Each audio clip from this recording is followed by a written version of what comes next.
दीर्घ वर्ष हेब जमनकिरा ब्लॉक अंतर्गत टिकिवा ग्राम पंचायत को किरमालयरू संजोग करुवा रास्ता अति शोचनीय अवस्था पड़ी रही खैरडीही किरमालई बंदमाल रांकीबाहाल एवं बादीबाहाल ग्रामवासी बहुत असुविधार सम्मुखीन होउथिबार बहु बार लिखित अभियोग एवं विभिन्न गणमाध्यम प्रचार प्रसार पर रास्ता तैयारी पाई टेंडर आरंभ होइतिला।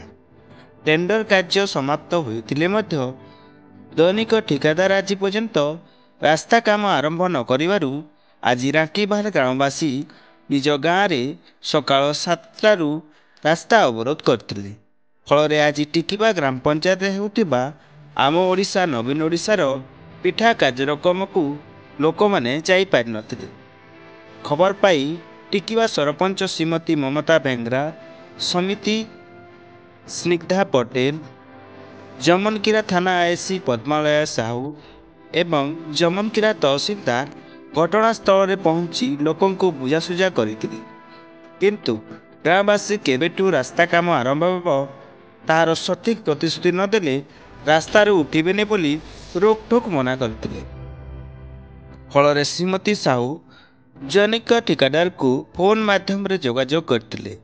दैनिक ठिकादार 10 दिन मध्य काम आरंभ होई जीव बोली प्रतिश्रुति देवारू उत्तक्त गाँववासी रास्तार उठिथिले, किंतु 10 दिन मध्य काम आरंभ नहेले पुणी रास्ता बंद करेंगे बोली चेतावनी देइछंती।